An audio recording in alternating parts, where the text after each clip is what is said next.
السلام علیکم ورحمۃ اللہ وبرکاتہ۔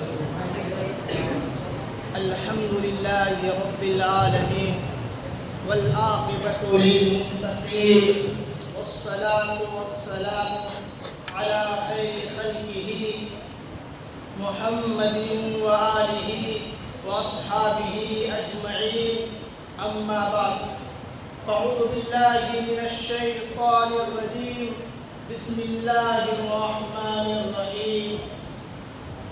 ذلك بأن الله مولى الذين آمنوا وأن الكافرين لا مولى لهم، صدق اللہ العظیم۔ محترم سامعین کرام اور مدرسہ حاضہ کے نوش گفتہ پھولوں اور مشفق و مربی اساتذہ کرام اور حکم حضرات، میں آج کے اس بارونق مسابقہ میں مدارس اسلامیہ پر دہشت گردی کے الزام کو دفع کرنے کے لیے کھڑا ہوا ہوں۔ کیا یہ حقیقت نہیں ہے کہ مدارس اسلامیہ کی تاریخ صفا سے لے کر آج تک تعلیم و تعلم کی ہے؟ مدارس اسلامیہ نے دنیا کو امن و سلامتی کا، صلح و آشتی کا، ہمدردی و غمخواری کا پیغام دیا ہے۔ نبی پاک صلی اللہ علیہ وسلم سے پیار کرنے کا طریقہ سکھایا ہے، خدا تعالیٰ سے عشق کا انداز بتایا ہے، زندگی گزارنے کا سلیقہ عطا کیا ہے، علم و معرفت کا جام پلایا ہے، لوگوں کو بہیمیت سے نکال کر تہذیب و تمدن کا اعلیٰ درس دیا ہے، اور اتنا ہی نہیں بلکہ ایسے مردان باز صفات سے دنیا کو نوازا ہے کہ جنہوں نے دنیا سے دہشت گردی کو مٹانے کے لیے اپنی زندگیاں صرف کر دی۔ جب ہندوستان میں انگریزوں نے دہشت گردی کا بازار گرم کر دیا اور صفا کی وہ درندگی کا ننگا ناچ شروع کر دیا، تو انہی مدارس اسلامیہ نے ہندوستان کو ایسے مردان مجاہد عطا کر دیے جن کی یلغاروں سے، تلواروں کی جھنکاروں سے ان کے ظلم کا قلع قمع ہو گیا اور دہشت گردی کا بازار سرد پڑ گیا۔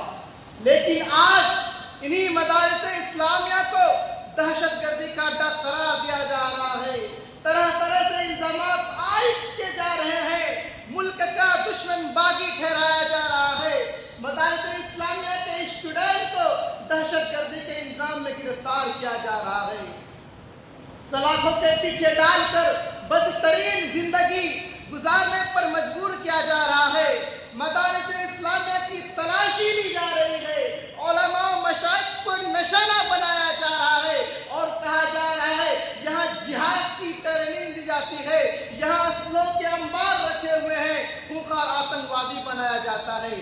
میں کہتا ہوں ان احمقوں سے، ان بیوقوفوں سے، ذرا کبھی آ کر دیکھو مدارس اسلامیہ میں یہاں صبح سے لے کر شام تک رب کائنات کی کتاب اللہ کی تلاوت کی جاتی ہے، یہاں رسول اللہ صلی اللہ علیہ وسلم کی حدیث کی تعلیم دی جاتی ہے، یہاں کی فضا قال اللہ وقال رسول کی صداؤں سے معطر ہے، یہاں افسانے نہیں سنائے جاتے تھے، یہاں قصے اور من گڑھت کہانیاں نہیں پڑھائی جاتی ہے۔ ارے مدرسہ تو ہمیں عشق رسول دیتا ہے، خدا سے پیار کرنا سکھاتا ہے، انسانوں سے ہمدردی و غمخواری سکھاتا ہے، امن و سلامتی قائم کرنے کا نظام بتاتا ہے، اور پھر اگر ان حقیقتوں کے باوجود مدارس اسلامیہ کے بند کرنے کی دھمکی دی گئی اور دہشت گردی کا ڈر قرار دیا گیا اور پیارے معصوم نونہالوں کو قید و بند کی صحبتیں دی گئی، تو یاد رکھنا اللہ تعالیٰ جو ہمارا مولا ہے وہ کافروں کا مولا نہیں۔ ذالک بأن اللہ مولی الذین آمنوا وأن الکافرین لا مولی لہم، یہ اس وجہ سے کہ اللہ تعالیٰ ایمان والوں کا مولا ہے، کافروں کا مولا نہیں، وہ یقیناً ہماری فتح و نصرت کے ذریعے مدد کرے گا، کیونکہ مولا اپنے بندوں کا کبھی نقصان نہیں چاہتا ہے۔ مولویوں کو آتنکواد کہنے والوں، یہ مسجد اور مدرسہ ہمیں ایمانی غیرت دیتے ہیں۔ یہاں اسلحوں کا ذخیرہ نہیں ہے، یہاں لڑنے کی ٹریننگ نہیں دی جاتی ہے، یہاں ہائیڈروجن بم اور ایٹم بم بنانے کے فارمولے نہیں سکھائے جاتے ہیں۔ ہاں، یہ مسجد اور مدرسہ ہمیں صلح و عاشقی، انسانیت و بھائی چارگی کا سبق پڑھاتے ہیں، اتحاد و اتفاق قائم رکھنے، اپنے ملک سے محبت کرنے اور ایک دوسرے مذاہب کا احترام کرنے اور لوگوں کے ساتھ مل جل کر رہنے کا سبق پڑھاتے ہیں۔ اور ایک ایسا ہتھیار ہے جس کے ذریعے سے ہم بڑی سی بڑی وسطائی طاقتوں کا مقابلہ کر سکتے ہیں۔ یہ وہ ہتھیار ہے جس کا مقابلہ نہ تم کل کر سکتے تھے نہ آج کر سکو گے، اس لیے کہ تم اختلاف اور انتشار کی باتیں کرتے ہو، ہم اتحاد و اتفاق کی بات کرتے ہیں۔ ارے او دنیا کے ظالموں، اگر تم مدرسوں کی تعلیم کو دہشت گردی سمجھتے ہو، تمہاری نظروں میں قرآن کی تعلیم دہشت گردی ہے، حدیث کا درس دینا دہشت گردی ہے، لوگوں کو انسان بنانا دہشت گردی ہے، امن و سلامتی کو عام کرنا دہشت گردی ہے، تو کان کھل کر سن لو۔ ہم قرآن و حدیث کل بھی پڑھتے تھے اور آج بھی پڑھ رہے ہیں اور کل قیامت تک پڑھتے رہیں گے۔ اسے نہ کوئی مٹا سکا ہے نہ مٹا سکے گا۔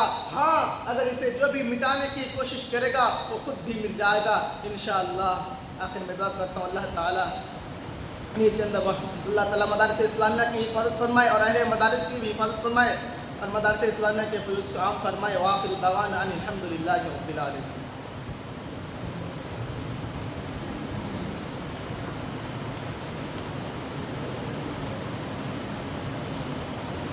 صاحب نمبر 2 محمد حامد تشریف لائیں۔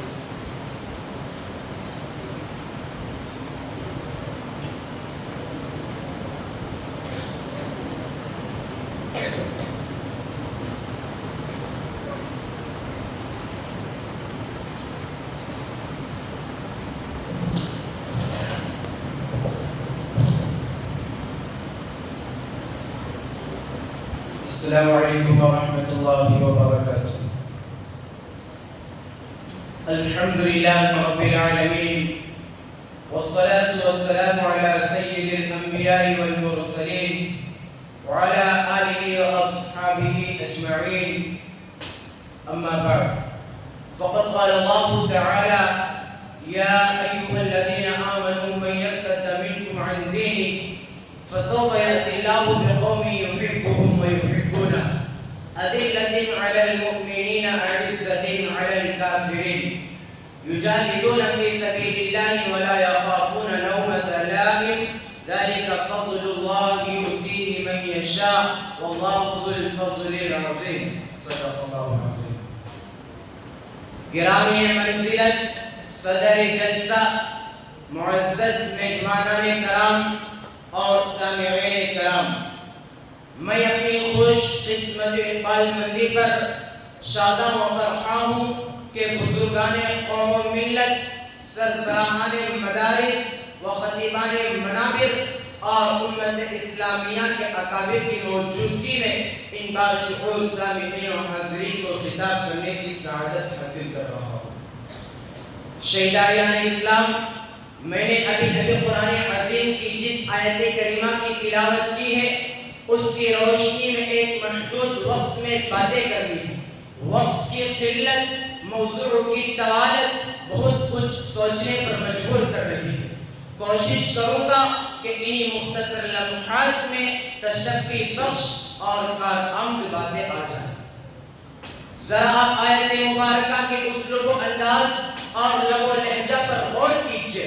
خداوند قدوس کا جلال و استغنا صاف نظر آ رہا ہے۔ اس کی شان کبریائی اور شان بے نیازی پوری آب و تاب کے ساتھ نمایاں ہو رہی ہے، اور اہل بصیرت اس آیت کی وارننگ کو پوری طرح محسوس کر سکتے ہیں کہ کتنا استغنائی انداز ہے، کتنا تحریری لب و لہجہ ہے۔ ان ربانی کلمات کے ذریعہ کہا جا رہا ہے کہ مسلمانوں، ہم نے تم کو اسلام کی دولت سے مالا مال کیا ہے، دین کی نعمت سے سرفراز کیا ہے، قرآن کریم کی بدولت تم کو ذلت و پستی سے نکال کر عزت و بلندی پر پہنچایا ہے، ضلالت و جہالت سے بچا کر ہدایت و سعادت سے نوازا ہے، نفرت و عداوت سے ہٹا کر محبت و رافت سے ہمکنار کیا ہے۔ اور اللہ پاک آگے ارشاد فرماتے ہیں اذکروا نعمت اللہ علیکم اذ کنتم اعداء فالف بین قلوبکم، اور تم کو ہلاکت و بربادی کے دہانے سے بچا کر حیات نو بخشی ہے، نئی توانائی دی ہے، نئی قوت دی ہے۔ وَكُنْتُمْ عَلَى شَفَا حُفْرَةٍ مِّنَ النَّارِ فَأَنْقَذَكُم مِّنْهَا، اور تم شرک و کفر کی تاریکیوں میں بھٹک رہے تھے، بادیا پیمائی، صحرا نوردی، قتل و غارت گری، شراب نوش و قسمت گری تمہاری طبیعت و عادت، تم سفید گیتی پر ننگے انسانیت تھے، مگر ہم نے اسلام اور قرآن کے ذریعہ تم کو آسمانی رشد و ہدایت کا درخشاں ستارہ بنا دیا۔ تم گم کرتے راہ تھے، ہم نے اپنے رسول عربی کے ذریعہ تم کو نشان منزل اور منار نور بنا دیا۔ اصحابی کالنجوم بأیہم اقتدیتم اہتدیتم، تم ایک دوسرے کے مخالف و معاند تھے، تم آپس میں دشمن تھے، مگر ہم نے اپنے دین کی برکت سے تمہاری کایا پلٹ دی اور تم اشداء علی الکفار رحماء بینہم بن گئے۔ تمہاری راتیں لہو و لعب، قصہ گوئی، داستان سرائی، شراب نوشی اور بے حیائی میں گزرتی تھی، لیکن ہم نے تم پر احسان کیا اور تم کو الذین یبیتون لربہم سجدا و قیاما اور تتجافی جنوبہم عن المضاجع کا کامل مصداق بنا دیا۔ برادران ملت، اللہ نے اپنے عبادت گزار، اطاعت شعار، فرما بردار بندوں کو صرف یہی نہیں کہ اسلام کی دولت بخشی، عزت و عصمت دی، مقام صحابیت اور مرتبہ محبوبیت پر فائز کیا، بلکہ ان کی ایمان و یقین اور عمل و کردار، اخلاق و اخلاص، جذبہ اطاعت اور شوق جہاد کے سبب ان سے وعدہ فرمایا کہ ہم تم کو سر بلند کریں گے، خلافت کے تخت پر جلوہ گر کریں گے، لہذا بشارت دی جا رہی ہے، سرفراز کیا جا رہا ہے۔ وعد اللہ الذین آمنوا منکم وعملوا الصالحات ليستخلفنهم في الارض كما استخلف الذین من قبلهم وليمكنن لهم دینهم الذی ارتضى لهم وليبدلنهم من بعد خوفهم امنا۔ حضرات گرامی، اللہ رب العزت نے صحابہ کرام سے جو وعدہ فرمایا تھا اس کو پورا کیا۔ پہلے جب قریش مکہ نے اسلام سے منہ پھیرا تو اہل مدینہ کو ان کے بدر اپنا محبوب بنا دیا، اور جب ایمان والوں کے تقوی و تقوی کو جانچ لیا، ان کی اطاعت و عبادت کو پرکھ لیا، تو پھر مدینہ کو اسلام کا مرکز بنا دیا اور پورے کے پورے جزیرۃ العرب میں اسلام کو اقتدار بخشا، اور رسول اللہ صلی اللہ علیہ وسلم کے بعد خلافت راشدہ کا عہد زرعی شروع ہوا، جو اس کائنات میں سب سے بہترین دور خلافت تھا، جس کا کوئی بدل نہیں۔ دین اسلام کو بھی قرار و استحکام ملا، مسلمانوں کو بھی حکومت و اقتدار ملا، اور دائرہ خلافت وسیع تر ہوتا گیا، یہاں تک کہ اپنے دور کی سب سے عظیم الشان حکومتیں روم و فارس میں اسلامی سلطنت کا حصہ بن گئی، اور قیصر و کسریٰ ہمیشہ کے ہلاک ہو۔ فلا کسریٰ بعد کسریٰ ولا قیصر بعد قیصر کی نبوی بشارت قیامت تک کے لیے ثابت ہو گئی۔ سامعین کرام، جب تک مسلمان اسلام سے جڑے ہوئے تھے، دامن رسول سے وابستہ تھے، تو ان کی کامیابی و کامرانی، ان کی جہاں بانی حکمرانی کا آفتاب بلند تر ہوتا رہا، اس کی شعاعیں مشرق و مغرب کو روشن کرتی رہی، اسلامی عظمت و شوکت کا پرچم روم و فارس، افریقہ و ایشیا اور اسپین پر شان بان آن سے لہراتا رہا۔ اور کا مقام ہے ان تمام انعامات و احسانات اور صلات و عطایا کے باوجود انہیں پاکیزہ صفات لوگوں سے کہا جا رہا ہے کہ اگر تم اسلام سے پھر گئے، دین سے مرتد ہو گئے، تو پھر تمہاری کوئی حیثیت نہ رہے گی، تم پہلے سے زیادہ بے عزت اور بے وقت ہو جاؤ گے۔ حضرات گرامی، ذرا اپنے حالات کا جائزہ لیجیے، اپنے عمل کا محاسبہ کیجیے۔ میں اسی چند باتوں میں اپنی تقریر کو ختم کرتا ہوں۔ آخر دعوانا الحمدللہ۔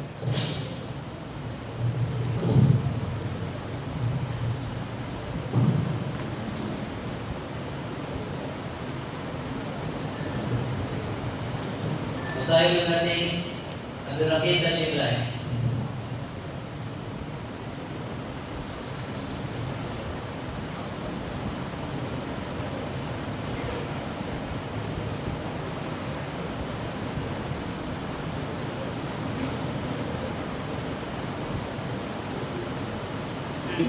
السلام علیکم ورحمۃ اللہ وبرکاتہ۔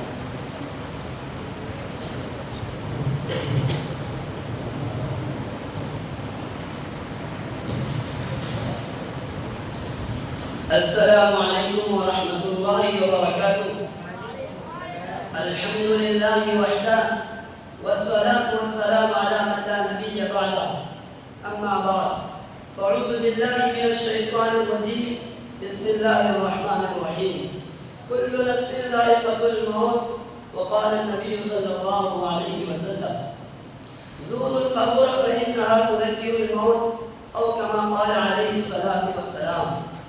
ملے خاک میں اہل شان کیسے کیسے، ملے خاک میں اہل شان کیسے کیسے، مکی ہو گئے بے مکان کیسے کیسے، ہوئے نامور بے نشان کیسے کیسے، زمین کھا گئی آسمان کیسے کیسے، تخت آرا کا جو کل آج وہ زیر خاک ہے، عالم فانی کا منظر کتنا عبرتناک ہے۔ میرے محترم بزرگوں، نوجوانوں، دین کے پروانوں، قرآن و حدیث کے مستانوں، عزیز مسلمانوں، لوگوں نے ہر چیز میں اختلاف کیا ہے اور اپنے اپنے خیالات پیش کرتے ہیں اور اپنا علیحدہ نظر یہ بیان کرتے ہیں کہ اختلاف کی دنیا ایک مثل مشہور ہے۔ جتنے منہ اتنی ہی بات، یہاں تک کہ اس دنیا نے خالق الارض والسماوات کی ذات اقدس کو بھی نہیں چھوڑا۔ کسی نے دو خدا تسلیم کیے، کسی نے تین، کسی نے خیر و شر کے خدا الگ الگ مانے۔ مشرکین عرب نے 360 خدا مانے اور ہندو مذہب کے لوگوں نے حد ہی کر دی، کہہ دیا کہ 30 کروڑ خدا ہیں۔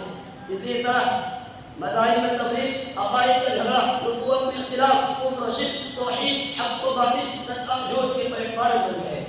میرے بھائیوں، دنیا میں کسی بھی فرقے سے تعلق رکھنے والا انسان ہو، مسلمان ہو، کافر ہو، مرد ہو، عورت ہو، عرب ہو یا عجم، عالم ہو یا جاہل، سب کا اس بات پر اتفاق ہے کہ موت آئے گی، یقیناً ایک روز قبر کا مہمان بننا ہوگا۔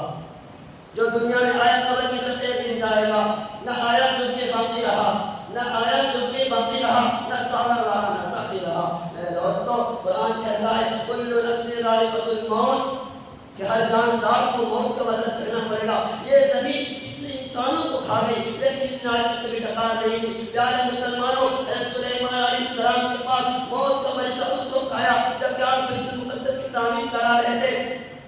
فرشتے نے اللہ کا پیغام سنایا۔ حضرت سلیمان علیہ السلام کو بڑی فکر ہوئی کہ رب العالمین کا پیغام آ گیا اور ابھی بیت المقدس کی تعمیر باقی ہے۔ حضرت سلیمان علیہ السلام نے فرشتے سے کہا، اے فرشتے، اللہ سے جا کر عرض کرو، اے اللہ، تیرا بندہ سلیمان ابھی تھوڑی مہلت مانگتا ہے اور وہ اس لیے کہ آپ کے گھر کی تعمیر باقی ہے۔ وہ بادشاہ جو ہوا کو حکومت کرتا تھا، وہ بادشاہ جو پرندوں کو اپنے تابع کیے ہوئے تھا، وہ بادشاہ جو جناتوں کو اپنا حکم چلاتا تھا، وہ بادشاہ جو ساری دنیا کو بادشاہ کرتا تھا، آج وہ زندگی کی بھیک مانگ رہا ہے۔ اللہ نے فرمایا، اے سلیمان، بیت المقدس کو کیوں بہانہ بناتے ہو؟ تعمیر مکمل کرنا یہ کام تو ہمارا ہے۔ چنانچہ فوراً آپ کی ملک قبض کر لی گئی۔ قرآن کہتا ہے اذا جاء اجلهم فلا يستأخرون ساعة ولا يستقدمون۔ جب تمہارا وقت متعین آ جائے گا تو پھر ایک لمحہ بھی مہلت نہیں مل سکتی۔ دوسری جگہ ارشاد فرمایا، اینما تکونوا یدرککم الموت ولو کنتم فی بروج مشیدہ، جہاں کہیں تم ہوگے موت تم کو پکڑے گی، اگر جب تم مضبوط قلعوں میں بند ہو جاؤ، موت کا کسی کو علم نہیں کب کہاں اور کیسے آئے گی۔ میرے دوستو، یہ موت ہے جو ایک قتل حقیقت ہے، اس نے کتنی اڑتی ہستیوں کو زیر خاک کر دیا۔ موت نے کسی کو نہیں چھوڑا، سب کو اپنی لپیٹ میں لے رکھا ہے۔ موت کو اگر حکومت کا ذریعہ ٹالا جاتا تو فرعون کو کبھی موت نہ آتی، موت کو اگر وزارت کا ذریعہ ٹالا جاتا تو ہمارا محمود کو کبھی موت نہ آتی، موت کو اگر قوت و طاقت کا ذریعہ ٹالا جاتا تو رستم و سہراب کو کبھی موت نہ آتی، موت کو اگر دباؤ کا ذریعہ ٹالا جاتا تو ابراہیم جالینوس کو کبھی موت نہ آتی، موت کو اگر حکمت و دانائی کا ذریعہ ٹالا جاتا تو لقمان علیہ السلام کو کبھی موت نہ آتی۔ موت کو اگر نبوت کے ذریعہ ٹالنا ممکن ہوتا تو دونوں جہاں کے سردار آمینہ کے لال جناب محمد رسول اللہ صلی اللہ علیہ وسلم کو کبھی موت نہ آتی۔ روزانہ ایک فرشتہ اعلان کرتا ہے، الا یا ساکن القصور المعلّہ ستدفن عن قریب فی التراب، اے بلند والا محلات میں رہنے والے، خبردار تجھے قریب مٹی میں دفن ہونا ہے۔ میرے دوستو، وقت بھی بہت ہو گیا، اس لیے میں یہ واقعہ مختصر بیان کر کے اپنی تقریر کو ختم کر دوں گا۔ حضرت فاطمہ رضی اللہ تعالیٰ عنہ جو نبی کی پیاری آرمانی بیٹی ہے، ان کا جنازہ رات میں اٹھایا گیا. جب جنازہ قبرستان لے جایا گیا تو حضرت ابو ذر غفاری رضی اللہ تعالیٰ عنہ جوشناک قبر سے خطاب کیا: یا قبر هل تدری من الذی جئنا بها الیک، یا قبر هل تدری من الذی جئنا بها الیک، هذه بنت رسول اللہ، هذه زوجة علی المرتضی، هذه ام الحسنین. اے قبر تجھے معلوم ہے ہم کس کے جنازوں کو لائے ہیں؟ یہ بیٹی ہے رسول اللہ صلی اللہ علیہ وسلم کی، یہ بیوی ہے شیخ خدا علی کی مرتضیٰ کی، یہ والدہ ہے شہید کربلا کی، یہ حضرت فاطمہ رضی اللہ تعالیٰ عنہا ہے. خبردار، خبر کہے تو غفلت کی ان کی شان کو مستعفی نہ کر بیٹھے. خبر سے آواز آئی: یا ابا ذر، یا ابا ذر لست انا، یا ابا ذر لست انا مولى حسب ولا نسب، انا مولى عمل صالح فلا ينجو الا بقدر خیره وسلم قلبه وخلص عمله. اے ابو ذر، خبر حسب و نسب بیان کرنے کی جگہ نہیں، خبر حسب و نسب بیان کرنے کی جگہ نہیں. یا تو ہمارے صالح کام آ سکتے ہیں، یا تو وہی آرام پائے گا جس کا دل مسلمان ہوگا، جس کے پاس دل امان ہوں گے. میرے دوستو، خبر سے کہنا یہ گورنر ہے اس کو کچھ نہ کہنا، خبر سے کہنا یہ صدر ہے اس کو چھوڑ دینا، خبر سے کہنا یہ بادشاہ وقت کا بیٹا ہے اس پر سختی نہ کرنا، خبر سے کہنا یہ نبی کی اولاد ہے اس کا ادب و احترام کرنا، وہاں کچھ کام نہ آئے گا. میرے بھائیوں، اللہ ہم سب کی موت کی سختیوں اور قبر کے عذاب سے حفاظت فرمائے، آمین. یا رب تیری رحمت کا امیدوار آیا ہوں، یا رب تیری رحمت کا امیدوار آیا ہوں، منہ ڈھانپے کفن سے شرمسار آیا ہوں. یا رب چلنے لگیا بادشاہ نے مجھ کو پیدل اس لیے کاندھوں پر سوار ہو کر آیا ہوں. وآخر دعوانا الحمدللہ رب العالمین.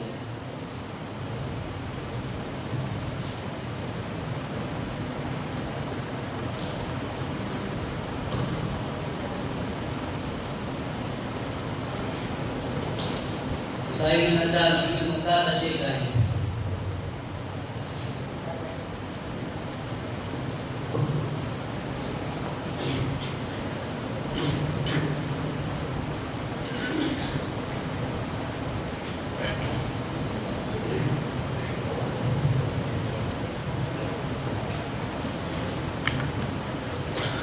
الحمد لله وكفى وسلام على عباده الذين اصطفى.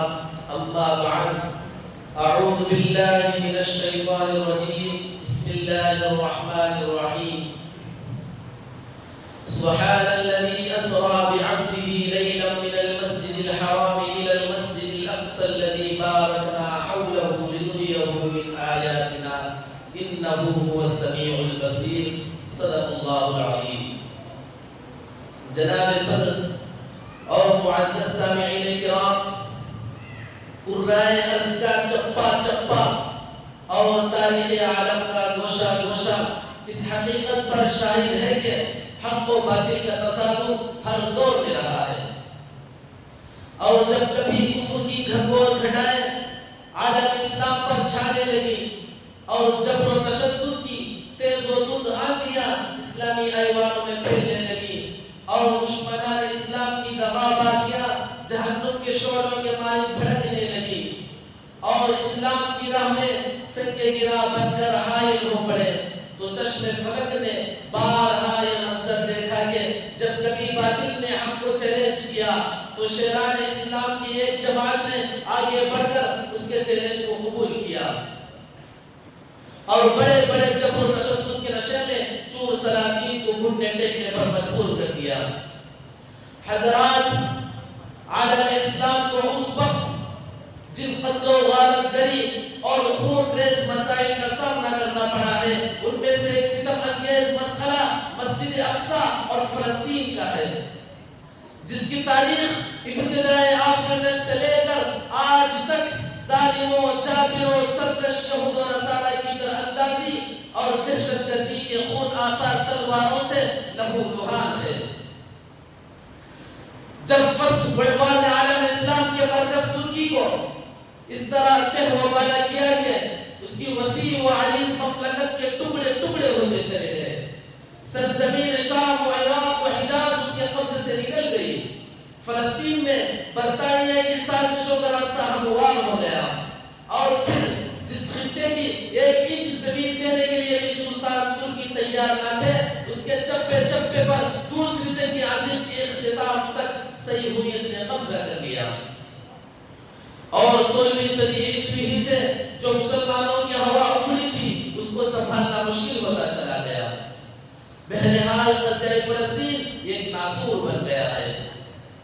حضرات، عرض مقدس کی پاسبانی کی خاطر مجاہدان اسلام اور سرفروشان خیر الانام نے جتنا خون بہایا ہے، تاریخ میں اس کی مثال بہت کم ملتی ہے، اور آج بھی وہ خون کا دریا ایسا جاری ہے کہ محبان مسجد اقصی کو اس سے سبکدوشی کی راہ اختیار کرنے پر مجبور کر رہا ہے۔ دنیا میں 1948 سے قبل کسی یہودی مملکت کا وجود نہ تھا، اور پھر 1948 میں مسلمانان عالم کے قلوب پر خنجر پھونک کر صفائی و درندگی کے بازار کو گرم کر کے ارض فلسطین پر غاصبانہ قبضہ کرتے ہوئے اس یہودی ملک اسرائیل کا اعلان کر دیا گیا، اور مسلمانان عالم کو اس پروپیگنڈے کا شکار بنایا کہ مسجد اقصی کا مسئلہ صرف اور صرف فلسطینیوں کا مسئلہ ہے، یا مسجد اقصی کا مسئلہ علاقائی مسئلہ ہے، یا مسجد اقصی کا مسئلہ صرف اور صرف عربوں کا مسئلہ ہے۔ میں صاف طور پر ان مغربی حکمرانوں سے کہنا چاہتا ہوں کہ ہمارے مذہبی عقائد میں مداخلت نہ کریں، ہمارے مذہبی شعار میں مزاحمت نہ کریں، کیونکہ مسجد اقصی کا تقدس قرآن و حدیث سے ثابت ہے۔ اس مقام سے محبت ایمان کا جز ہے، اس مقام سے بغاوت کفر کی علامت ہے۔ یہی وہ متبرک دھرتی ہے جو مسلمانوں کا قبلہ اول ہے، یہی وہ سرزمین ہے جو انبیاء علیہ السلام کا مسکن و مدفن ہے۔ عالم اسلام کے غیور فرزندوں، آج مسجد اقصی کا مسئلہ اور فلسطین کا مسئلہ پوری امت کا سب سے بڑا مسئلہ بن چکا ہے۔ جسم کا وہ کون سا حصہ تھا جو زخمی نہ تھا، اور مزید مسجد اقصی کو اسرائیل کا دارالحکومت قرار دینے کے اعلان نے ایک اور نئے ناسور کا اضافہ کر دیا ہے۔ اور اب صورتحال یہ ہے کہ وہاں ظالموں جابروں نے معصوم فلسطینیوں پر ظلم و ستم کے پہاڑ توڑ رکھے ہیں۔ ضرب و قتل اور کشت و خون کا وہ انسانیت زور ادا کر رہے ہیں جن کے محض تصور سے ہی جسم کا روح کانپ اٹھتا ہے کہ وہاں زندگی کی جگہ موت ہے، عیش و سلامتی کی جگہ اضطراب و بے چینی، نغمہ نشاط کی جگہ فغاں ماتم، زمزمہ سجی کی جگہ نوحہ خانی، آب حیات کی جگہ زہر ہلاکی، بستیوں کی جگہ قبریں، تمدنی اور عنائی و رنگینی اور گلستانی میں ہر طرف اتصال ہے۔ اور ایسا خوفناک منظر ہے کہ میدان میں ہر طرف خاک و خون سے آلودہ لاشیں تڑپتی دکھائی دے رہی ہیں۔ مسلمانوں، کیا تمہارے زمین کو جھنجھوڑنے کے لیے مسلمانان فلسطین پہ یہ گزرتا ستم کافی نہیں ہے؟ اور تمہارے جذبہ جہاد اور شوق شہادت کو باقی رکھنے کے لیے یہ مسجد اقصی میں ہو رہی بے حرمتی کافی نہیں ہے؟ اخبارات کا کوئی دن ایسا نہیں گزرتا جس میں کفن میں ملبوس فلسطینی شہداء ظالموں کی بربریت اور مسلمانان عالم کی غفلت پر شکوہ نہ کر رہی ہو۔ کوئی دن ایسا نہیں گزرتا جس میں خون میں ڈوبے معصوم بچوں کی آہیں مسلم قوم کو نہ جگا رہی ہو، ماں و بہنوں کی عصمت بچاؤ کی چیزیں کانوں سے نہ ٹکراتی ہو، مگر قربان جائے ان فدائیان مسجد اقصی پر کہ اس ظلم و ستم کے انتہا کے باوجود ان کے دلوں سے شوق شہادت نہیں نکلتا، ان کے دلوں سے جذبہ جہاد نہیں نکلتا، اور وہ اس لیے کہ انہوں نے اسلام کا دامن تھاما ہے، محمد عربی کا کلمہ پڑھا ہے، اور یہ وہ دامن ہے جو مسلمانوں کو ہر چیز قربان کرنے کی صلاحیت عطا کرتا ہے۔ مسلمانوں، غفلت سے بیدار ہو جاؤ۔ مسجد اقصی اور اس کی حفاظت کے لیے تن من دھن کی قربانی دینے والے فلسطینی تمہاری غیرت کو للکار رہے ہیں کہ تم وقت سلطان صلاح الدین ایوبی بن جاؤ، وقت طارق بن زیاد بن جاؤ، وقت محمد بن قاسم بن جاؤ، وقت محمود غزنوی بن جاؤ، اور محمود غزنوی کی غیرت، محمد بن قاسم کا عزم، صلاح الدین ایوبی کی ایمانی فراست سے سرشار ہو کر مسجد اقصی اور فلسطینی مظلوم و معصوم بہن بیٹیوں کی حفاظت کے لیے اٹھ کھڑے ہو جاؤ اور ظالموں کی پنجوں کو مروڑ دو۔ آخر میں دعا کرتا ہوں کہ اللہ تعالیٰ مسجد اقصی کو فلسطینی مظلوم معصوم بہن بیٹیوں کی حفاظت فرمائے، اور آخر میں دعا کرتا ہوں کہ اللہ تعالیٰ مسجد اقصی کو صلیبیوں کے نرغے سے آزاد کر دے اور فلسطین کو صلیبیوں کے قبضے سے رہا کر دے اور پھر سے کوئی صلاح الدین ایوبی پیدا کر دے۔ بس انہی چند باتوں پر اپنی تقریر کو شعر کے ساتھ ختم کرتا ہوں۔ باطل کی ہو کتنی بھی طاقت، باطل کی اطاعت کیا مانی؟ باطل کی ہو کتنی بھی طاقت باطل کی اطاعت کے ہمارے ایمان پہ فدا ہو جاتے ہیں جو صاحب ایمان ہوتے ہیں. وآخر دعوانا الحمدللہ رب العالمین.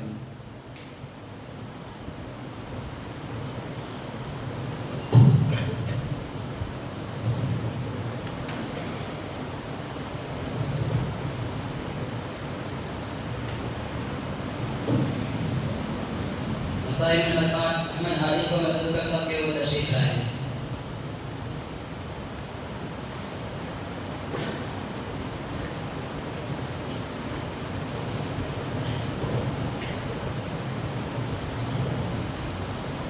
السلام علیکم ورحمۃ اللہ وبرکاتہ. الحمد للہ رب العالمین والعاقبۃ للمتقین. اما بعد فاعوذ باللہ من الشیطان الرجیم. بسم اللہ الرحمن الرحیم. قل هو اللہ احد اللہ الصمد لم یلد ولم یولد ولم یکن له کفوا احد. وقال في مقام آخر إن الله لا يغفر أن يشرك به ويغفر ما دون ذلك لمن يشاء. صدق الله العظيم. ابھی میں طفل مکتب ہوں نہ واعظ ہوں نہ مولانا. ابھی میں طفل مکتب ہوں نہ واعظ ہوں نہ مولانا. صدائے دل میں گونج رہی ہے سنا دو حق کا پروانہ. میرا معزز صدر جلسہ اور برادران اسلام اور معزز سامعین کرام، میں آپ جیسے عظیم المرتبت حضرات کے سامنے توحید کے عنوان پر چند منٹ لب کشائی کی جسارت کر رہا ہوں.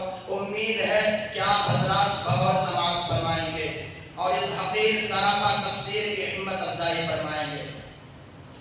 حق تعالی شان جو تمام اشیاء ارض و سما کا خالق اور ہمارا خالق ہے، اس وصف عالیہ کے ذریعے ہمارے معلم اعلیٰ محبوب کبریا صلی اللہ علیہ وسلم پر اپنے احکام کا نزول فرمایا.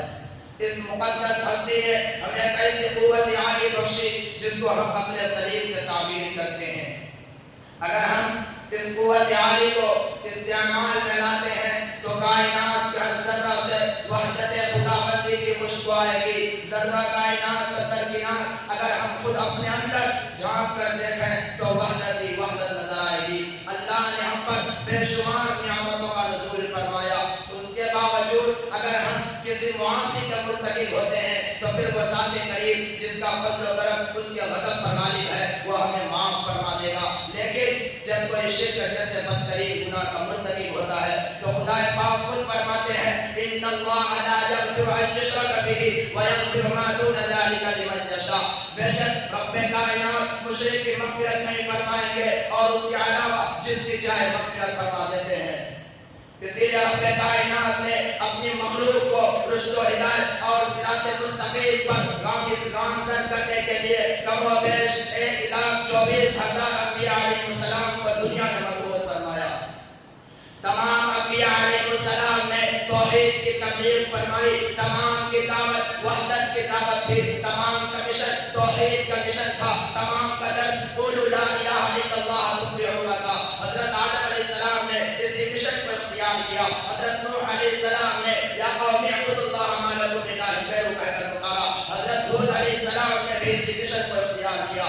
حضرت شعیب علیہ السلام نے بھی یہی سبق دیے. آخر میں ہمارے معلم اعلیٰ محبوب کبریا صلی اللہ علیہ وسلم نے بھی یہی دعوت دی. تمام صحابہ کرام رضوان اللہ علیہم اجمعین اور تابعین تبع تابعین اور تمام ائمہ مجتہدین کا منشا اور مقصد ایک ہی تھا، وہ توحید کا بول بالا تھا. اور آج کے دور میں علماء و اہل سنت والجماعت یعنی علماء دیوبند کا بھی یہی مقصد ہے. عزیزان گرامی، انبیاء علیہ السلام نے اسی دعوت وحدت کی خاطر تکالیف برداشت کی. اسی توحید کے خاطر جلا وطن کیے گئے. اسی کے خاطر لوگوں کی گالیاں، بے عزتی، مسائل اور ظلم کو برداشت کیا. جب محسن کائنات سرکار دو عالم صلی اللہ علیہ وسلم نے کوہ صفا پر اعلان فرمایا کہ ریگستان عرب کے مت والو، اگر میں یہ کہوں کہ اس پہاڑ ڈبر میں ایک لشکر جرار موجود ہے جو تم پر حملہ کرنے والا ہے، کیا تم نے اس بات پر یقین کر لو گے؟ تمام نے بآواز بلند کہا کہ آپ صلی اللہ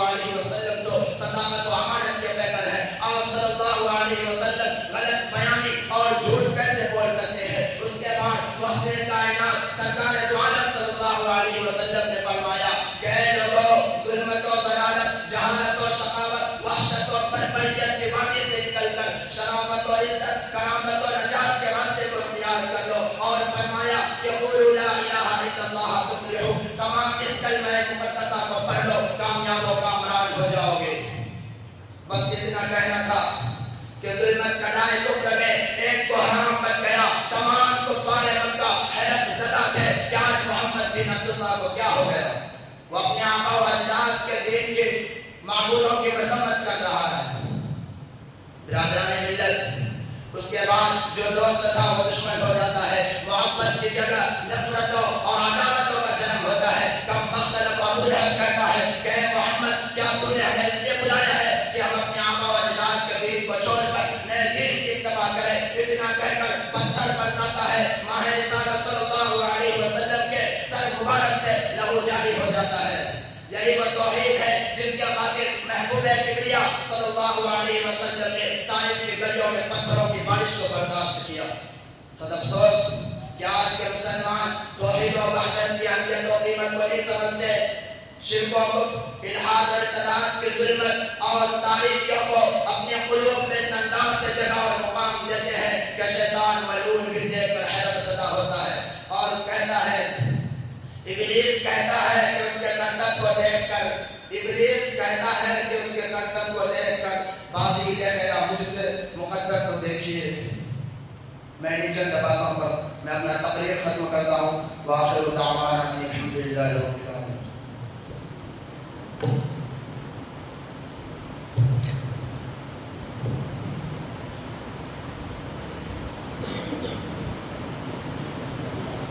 صاحب المنزل محمد حفظ الرحمن تشریف لائیں۔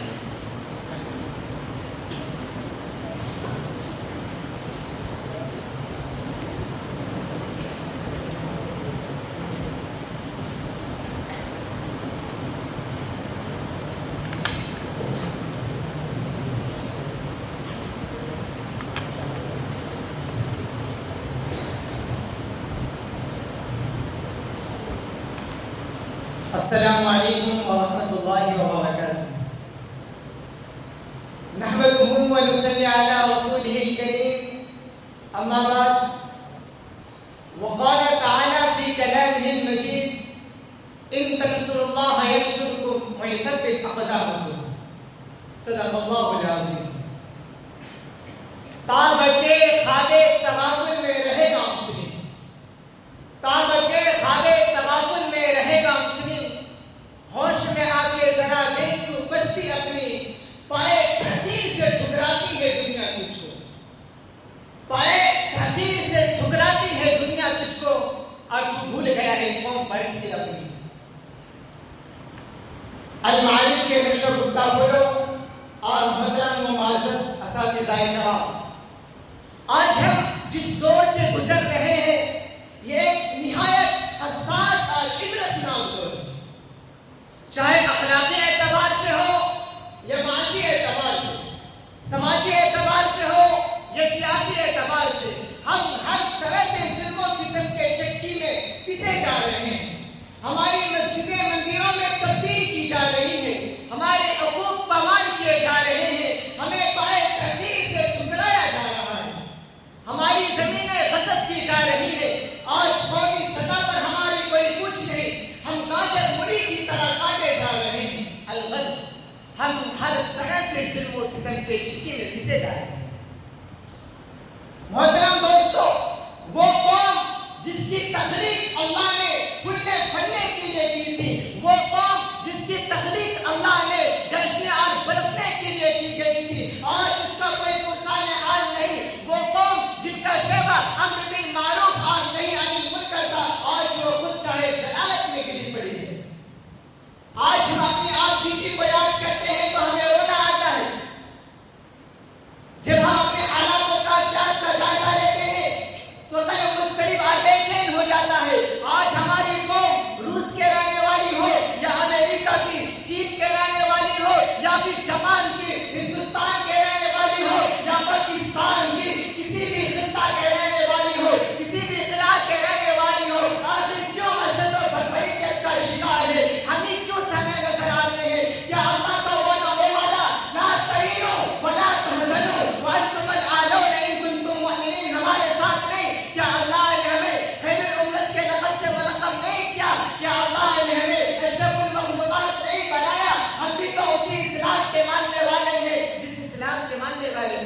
نزدیک کے لوگ تھے، لیکن ہماری دعائیں اثر کیوں نہیں کرتی؟ اس کی کیا وجہ ہے؟ مسلمانوں ذرا اپنے سلیم کا صحیح استعمال کرو اور سوچو کہ ایسا کیوں؟ تو یہ بات ویسے روشن کی طرح عیاں ہو جائیں گی کہ یہ تمام آفات و مسائل جو ہم پر نازل ہو رہے ہیں ہماری کرتوتوں کا نتیجہ ہے، جس کی صحت خود قرآن کر رہا ہے۔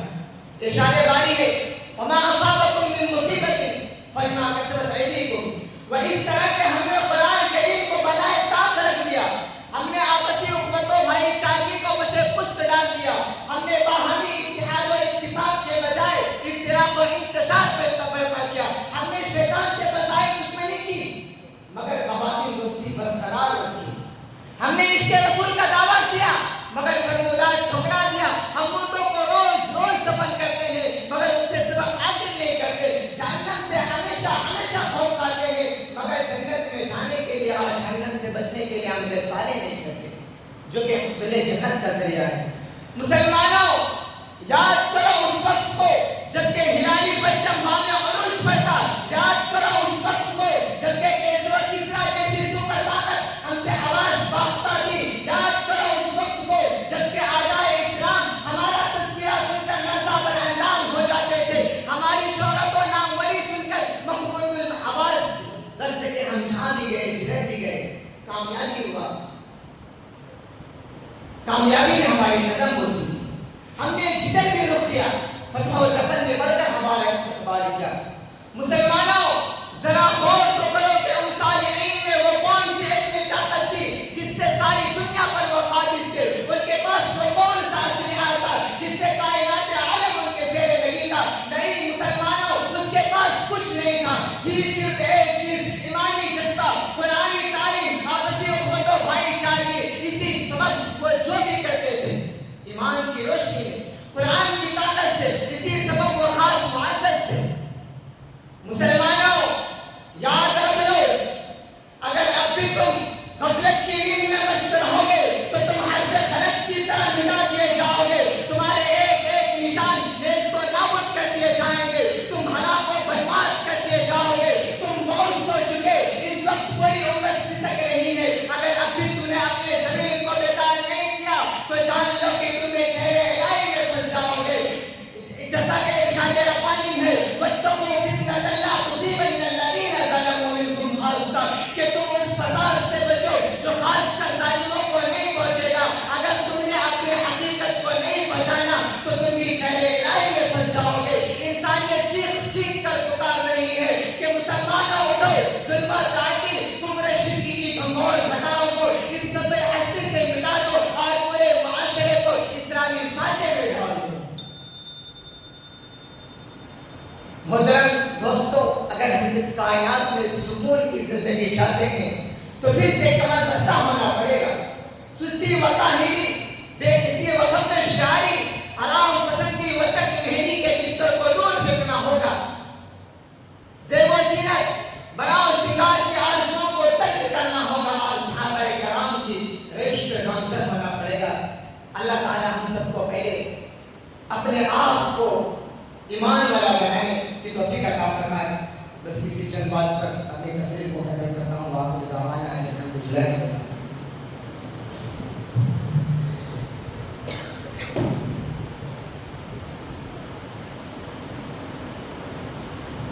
صاحب نمبر 7 ولی اللہ تشریف لائیں۔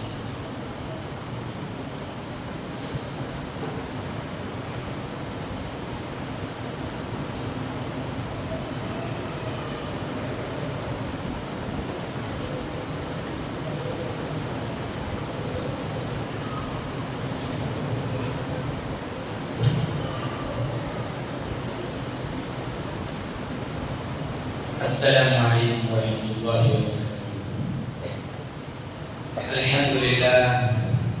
الحمد للہ وکفیٰ وسلام علی عبادہ الذین اصطفیٰ، اما بعد فاعوذ باللہ من الشیطان الرجیم، بسم اللہ الرحمن الرحیم۔ لقد کان لکم فی رسول اللہ اسوۃ حسنہ، صدق اللہ العظیم۔ محترم و معزز حکم صاحبان اور مشفق و مربی اساتذہ کرام اور دارالعلوم المعارف کارکلا کے نوشہ گفتہ پھولے ہوئے۔ آج کا آپ کا یہ پروگرام بڑے زور و شور کے ساتھ رواں دواں تھا۔ اچانک مجھ کو جملہ معترضہ کے طور پر درمیان میں حائل کر دیا گیا۔ میرے دوستو، دنیا میں انسان مختلف خطے اور طبقات میں بٹے ہوئے ہیں، جن میں سے ایک طبقہ کا نام ہے کچھ نہیں، میں اسی طبقہ میں شمار کیا جاتا ہوں۔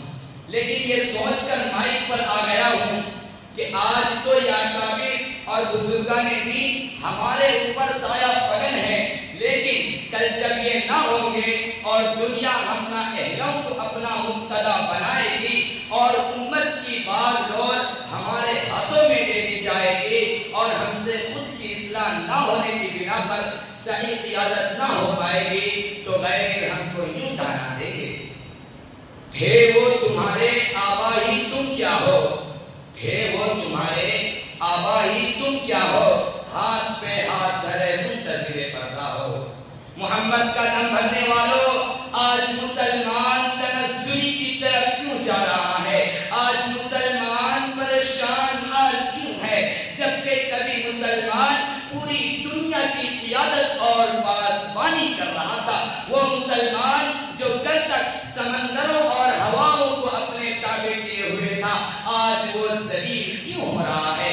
وہ مسلم قوم جس کی ایک آواز پر پرندوں نے چند لمحوں میں جنگل کے جنگل خالی کر دیے تھے، آج ان کی ایک چونٹی بھی حکم ماننے کے لیے کیوں تیار نہیں؟ وہ مسلمان جن کی صورتوں کو دیکھ کر کروڑوں کفار نے اسلام قبول کیا، آج ان کی صورتوں پر دہشت گردی کا الزام کیوں لگایا جا رہا ہے؟ وہ مسلمان جن کی امانت و دیانت کو دیکھ کر دشمن بھی اپنی جوان لڑکیوں کو سالہ سال کے لیے ان کے پاس چھوڑ دیا کرتے تھے، آج وہ غداری اور خیانت کے ساتھ کیوں متہم ہو رہے ہیں؟ وہ مسلم قوم جن کی شہادت و گواہی کو یہود و نصارہ معتبر مانتے تھے، آج وہ قوم غیر معتبر کیسے ہو گئی؟ وہ مسلمان جس نے کبھی شیروں اور چیتوں سے سواری کا کام لیا ہو، آج وہ ان کتوں اور گیدڑوں سے کیوں ڈرنے لگے؟ میرے مسلمان بھائیوں، ذرا سن لو تو صحیح، یہ اتنا بڑا انقلاب کیوں آ گیا؟ یہ ایسا دن کیوں آ گیا؟ میرے مسلمان بھائیوں، یاد رکھو، جب تک مسلمان نبی کے طریقے پر تھا تو کامیاب تھا، جب تک مسلمان صحابہ کی اتباع کر رہا تھا تو ہدایت پر گامزن تھا، جب تک مسلمان قرآن و سنت کی روشنی میں فیصلہ کرتا رہا دنیا اس کے فیصلے کو مانتی رہی، جب تک مسلمان نے نبی کے طریقے کو نہیں بھولا تھا دنیا کی کوئی سپر سے سپر طاقت اس کا مقابلہ نہیں کر سکی۔ یہی وجہ تھی کہ اگر وہ مرے بھی تو کامیابی کی موت مرے۔ آج جب کہ مسلمان نے نبی کے طریقے کو بھلا دیا، قرآن و سنت کو بھلا دیا، صحابہ کی اتباع کو حقیر سمجھا، تو بتلاؤ میرے مسلمان بھائیوں، ہم ذلت کے گہرے غار میں نہیں جائیں گے تو اور کہاں جائیں گے؟ ہم ہلاک نہیں ہوں گے تو اور کیا ہوں گے؟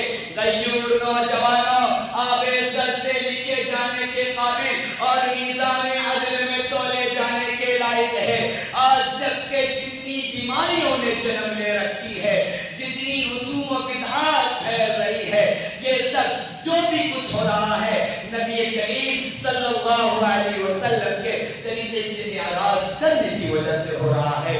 مسلمان اگر پریشان ہوا تو نبی کریم صلی اللہ علیہ وسلم کے طریقے سے اعراض کرنے کی وجہ سے ہوا۔ مسلمان اگر مقروض ہوا تو سنت پر عمل نہ کرنے کی بنا پر ہوا۔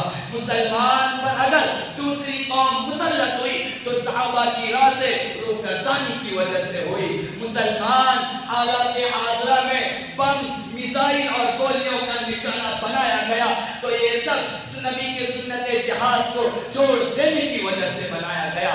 میرے مسلمان بھائیوں، اے میرے دوستوں، مسلمان وہ نہیں جس کو حالات بدل دے، مسلمان وہ نہیں جس کو حالات بدل دے، بلکہ مسلمان وہ ہے جو خود حالات کو بدل دے۔ کسی شاعر نے کیا ہی خوب کہا ہے، کردار سے بنائیے معیار زندگی، کردار سے بنائیے معیار زندگی، ماحول سے حیات کا سودا نہ کیجیے۔ آج غیر قومیں کیوں ترقی پر ہے؟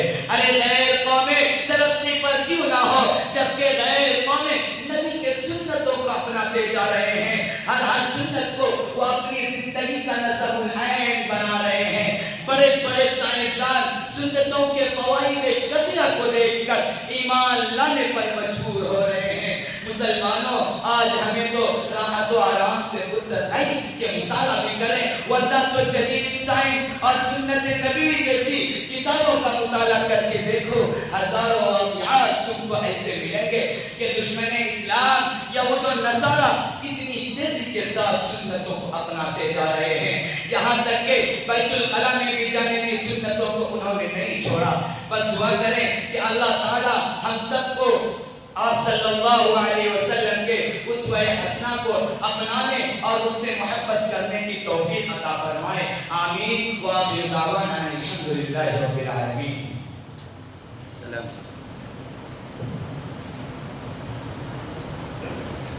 مسابقہ تحریر اردو کے آخری مسائل محمد طاہر کو دعوت اسٹیج دیتا ہوں کہ وہ تشریف لائیں۔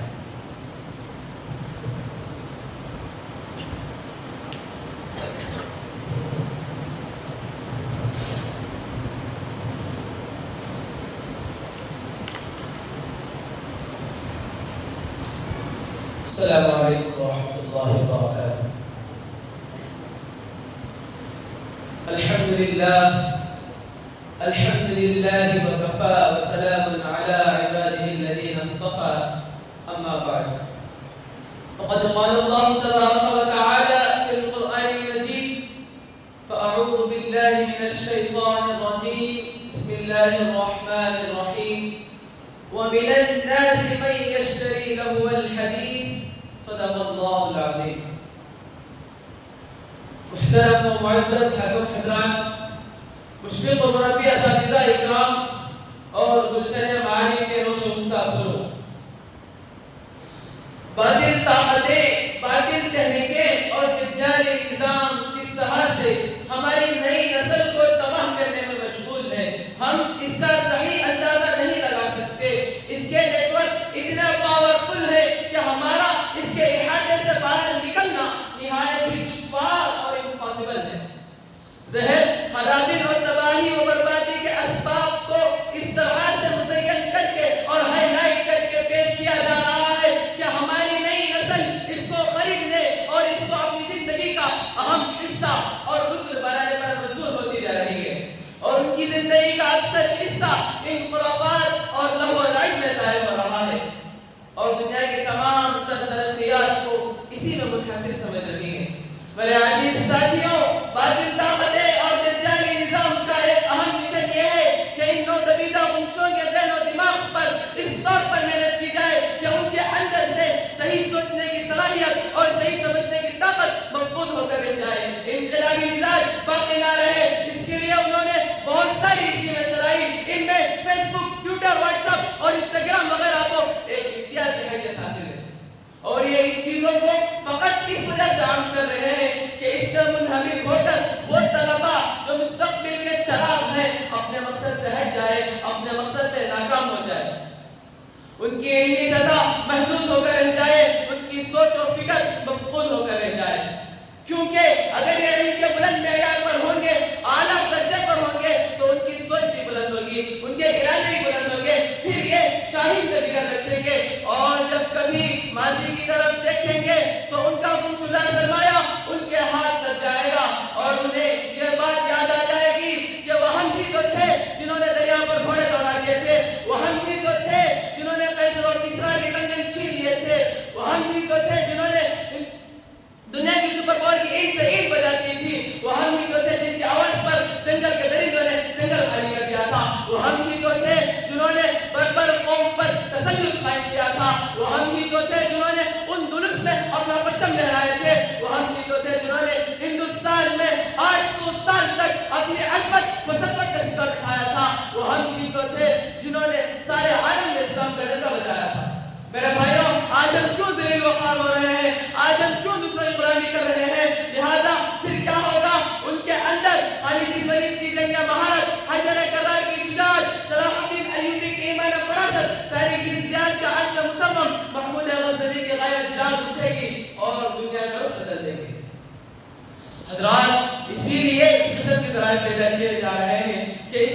سے نئی نسل کے اذہانوں کو انقلابی سوچ و فکر سے معذور کر دیا جائے اور انہیں اپاہج کر دیا جائے. اور اس کے رزلٹ یہ دکھائی دے رہا ہے کہ ان لوگوں کو اس میں مکمل طور پر اعلیٰ درجے کی کامیابی حاصل ہو رہی ہے اور ہماری نسلیں نو بہت آسانی سے اس کا شکار ہوتی جا رہی ہے. اور اب صورتحال یہ ہے کہ اسکولوں کالج میں تعلیم حاصل کرنے والے مدارس اسلامیہ کے اسٹوڈنٹ ٹیچر و اساتذہ تمام کے تمام ان خرافات میں اس طرح منہمک ہو چکے ہیں گویا اپنی زندگی کی کامیابی کا دار و مدار اسی پر سمجھ بیٹھے ہیں.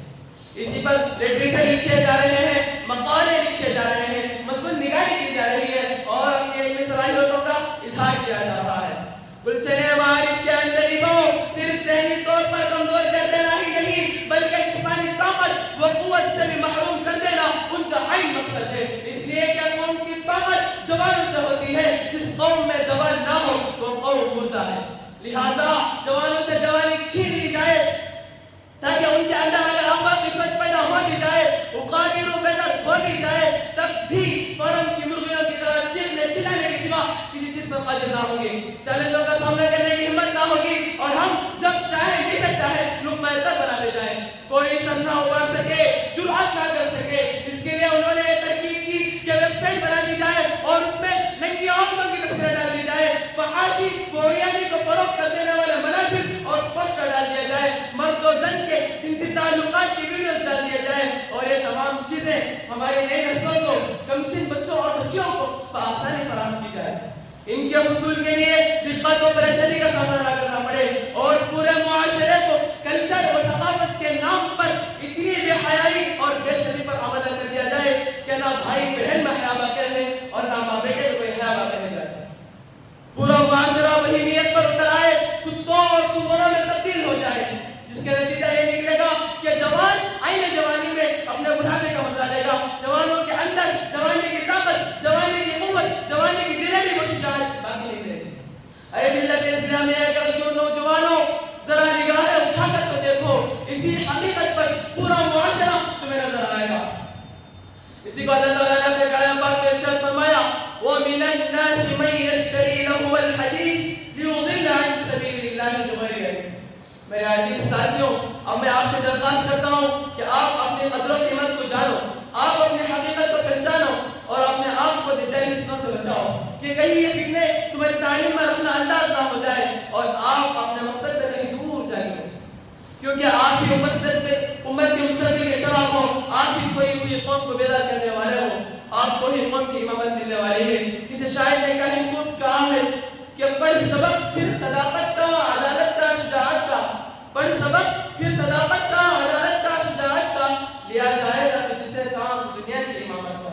میری اس باتوں پر اپنے تقریر کو ختم کرتا ہوں. وآخر دعوانا الحمدللہ رب العالمین. السلام علیکم ورحمۃ اللہ وبرکاتہ.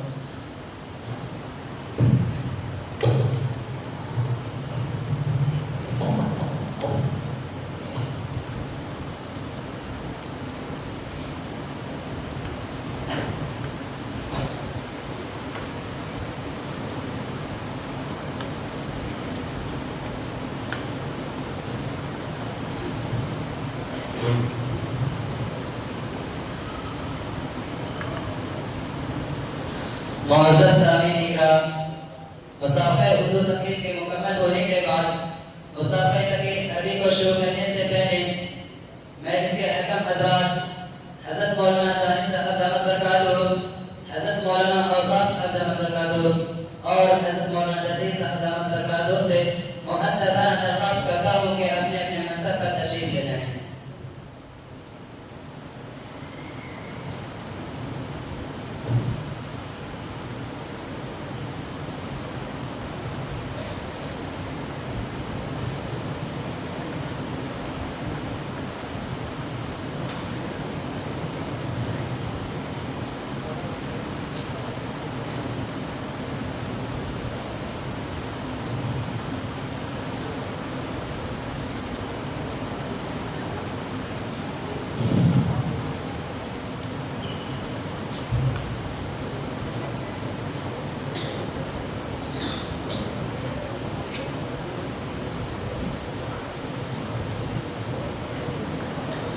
بلا کسی تاخیر کے مسابقہ ادبی تقریر کو شروع کرتے ہوئے مسائل نمبر 1 محمد زید کو دعوت اسٹیج دیتا ہوں کہ وہ تشریف لائیں.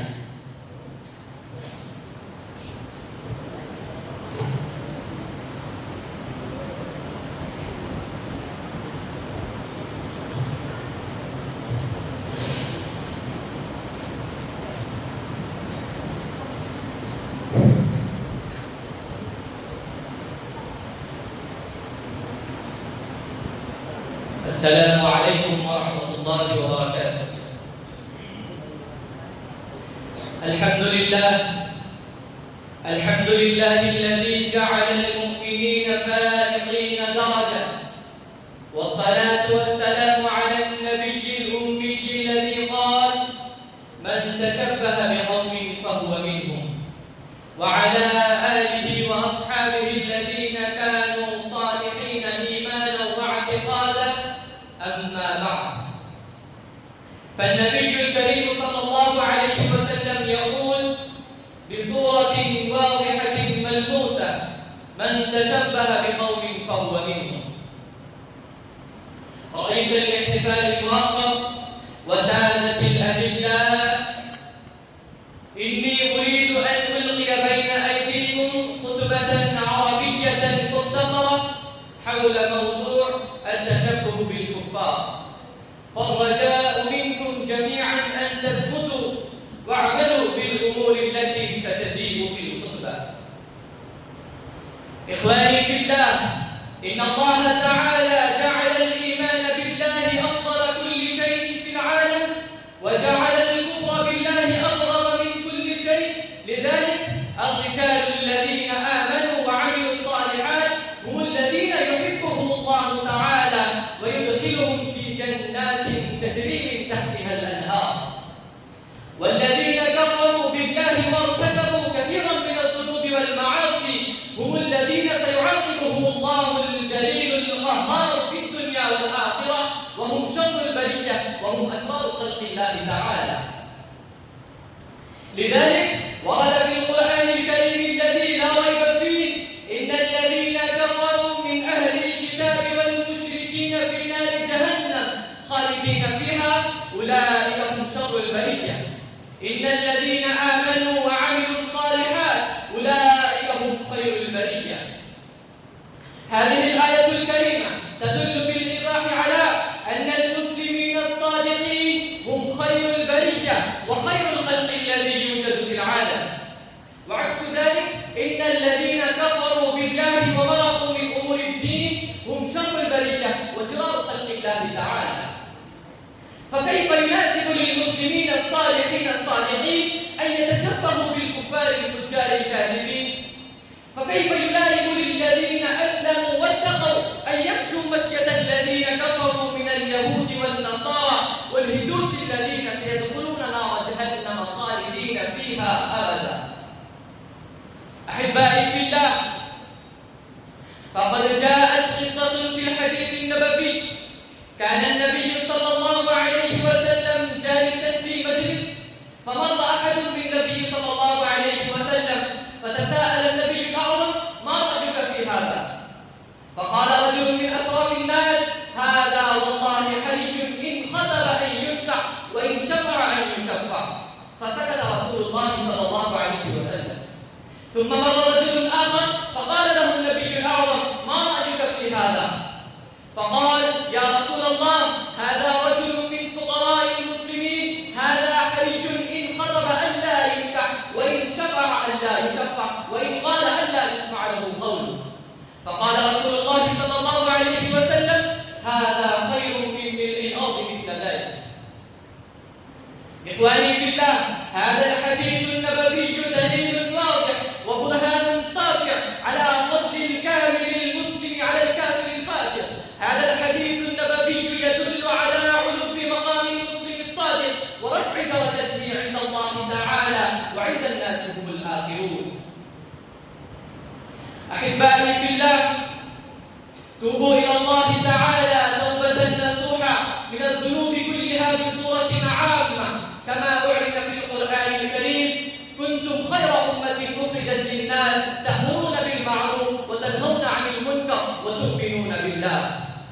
فصمموا العزم على أن تكونوا خير الناس بأقوالكم وأعمالكم وعوائدكم وخصائلكم، واعملوا بالحديث من تشبه بقوم فهو منهم.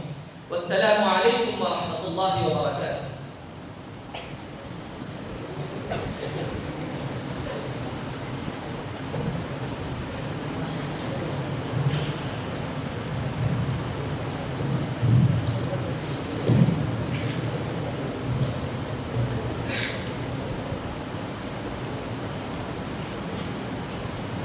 محمد راشد تسلیم لائیں.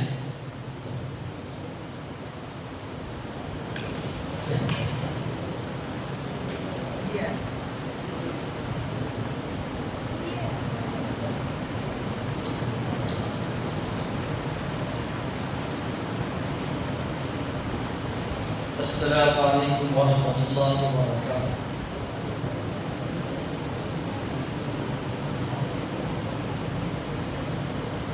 الحمد للہ رب العالمین والعاقبۃ للمتقین، اما بعد فاعوذ باللہ من الشیطان الرجیم، بسم اللہ الرحمن الرحیم. قاتلوا الذین لا يؤمنون بالله ولا باليوم الآخر ولا يحرمون ما حرم الله ورسوله ولا يدينون دين الحق من الذين أوتوا الكتاب حتى يعطوا الجزية عن يد وهم صاغرون. صدق الله العظيم. حضرت رئيس الاحتفال المعقد والسادة الأعزاء وزملائي في الدروس، إني أشتاق إلى أن أقوم بخطبة عربية وجيزة سلسة في موضوع الشرك. إن الله تعالى منع الكفار من أن يدخلوا المسجد الحرام، وأذن للمسلمين أن يمارسوا القتال مع السالكين على درب الكفر والشرك والفسق والفجور والشحناء والبغضاء والعداوة والاعتداء والظلم والجور والعدوان وما إلى ذلك. وصرح الله تعالى في القرآن الكريم أن الكفار والمشركين نجس لا يجوز لهم أن يرغبوا في دخول المسجد الحرام، لأنهم يكتمون الكفر بالله والفسق والعدوان على الناس في قلوبهم. إن الله تعالى منحهم عدلا وجيها من النعم وآلائه بلطف خاص، وزينهم بالأمر المانع عن المهلكة والذلة والخسران، ولكنهم ما أسرعوا إلى القيام بعمل يقتضي العقل في هذه الدنيا، فهم أبطلوا العقل وأفسدوا الزمن وداموا في معتقد الحضارة الوثنية والثقافة الغربية الأمريكية الصهيونية اللادينية، وانصهروا في معتقد العقائد الأخطبوطية ولتقوا أيديهم بدماء الأطفال الصغار الأبرياء من الذنوب الكبائر والسيئات الصغيرة، وصاروا مستحقين لعذاب الله تعالى ومجردين عن الفهم السليم والعقل المستقيم. ولذلك قال الله تعالى: إنهم ليسوا بجرين بأن يدخلوا المسجد الحرام، لأن المسجد الحرام هو بيت عتيق شجر على وجه الأرض، ووضع للناس بمكة المكرمة لأجل أن يقصده الناس المتمتعون بالعقل السليم والفهم المستقيم، ويسارعوا إلى ممارسة طرق عبادة الله تعالى، تاركين استخدام عبادة الأوثان والأصنام، كما ذكر في الكتاب العزيز: إن أول بيت وضع للناس للذي بمكة مبارك وهدى للعالمين. إن هؤلاء الكفار قد أفسدوا وأبطلوا عقولهم وغيروا فطرتهم التي فطر الله الناس عليها، وتسرب إليهم داء النجاسة والخبث والمكر والخداع، وتأصلت فيهم الذنوب والمعاصي، فلا يستطيعون أن يذكروا أنفسهم وينزفوا أذهانهم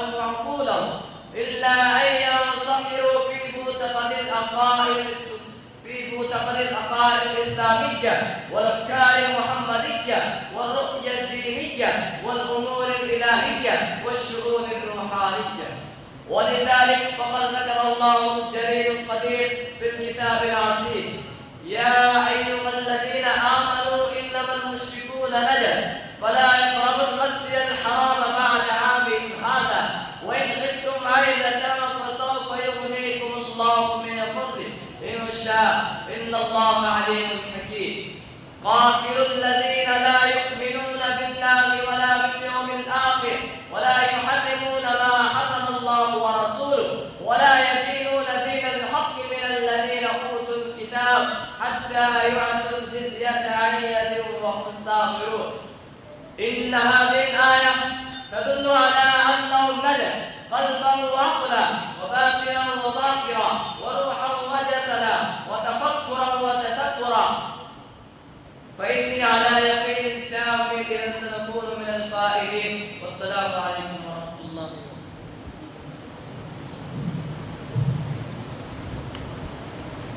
مسابقہ تدبیر عربی کے آخری مسائل محمد شعیب کو دعوت دیتا ہوں تشریف لائیں.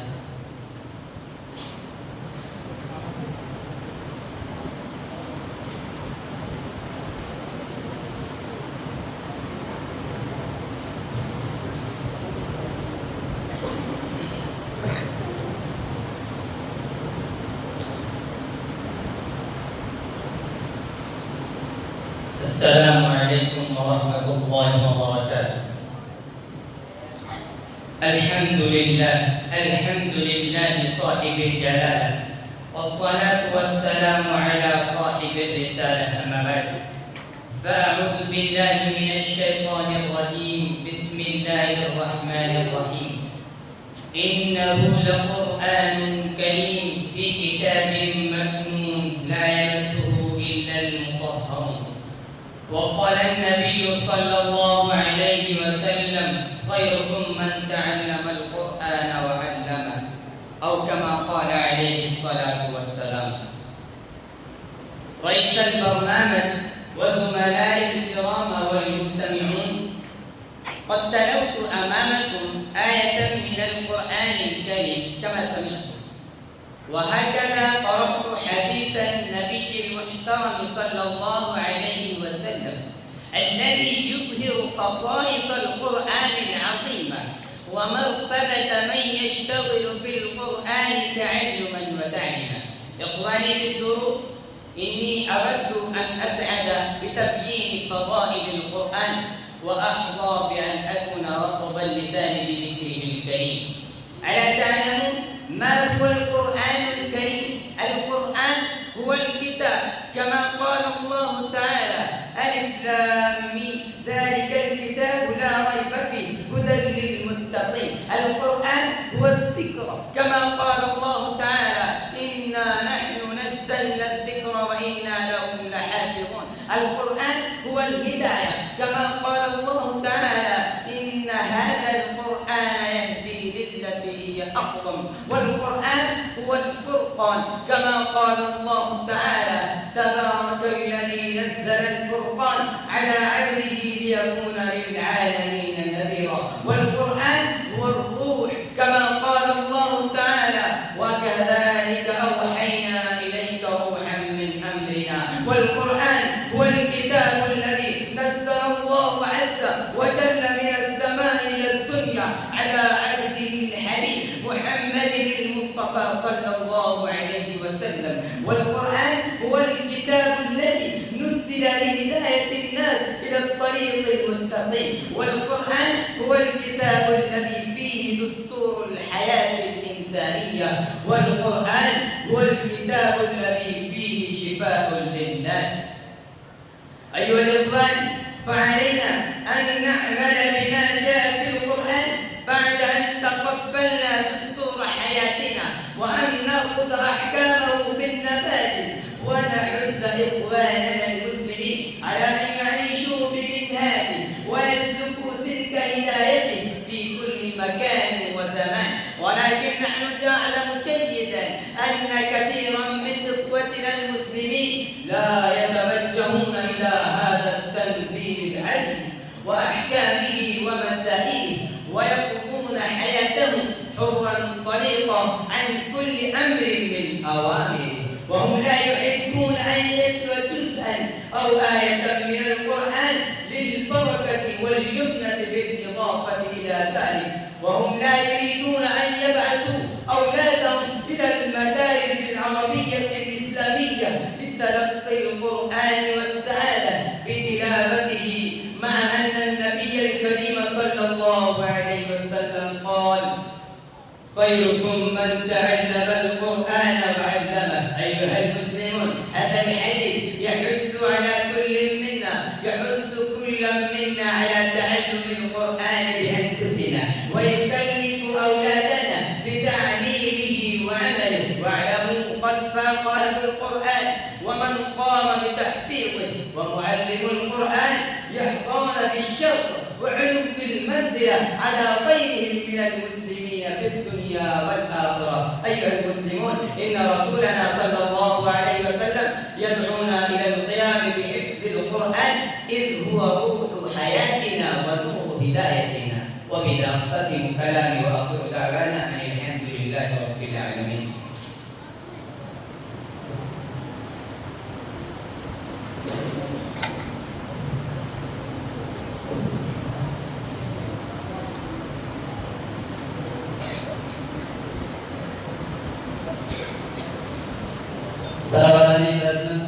اور عزیز ساتھیوں، اللہ کے فضل و کرم سے ہمارا آج کا یہ مسابقہ بحسن و خوبی اختتام کو پہنچ چکا ہے۔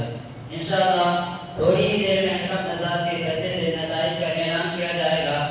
آپ حضرات سے ادباً گزارش ہے کہ یکسوئی کے ساتھ بیٹھے رہیں۔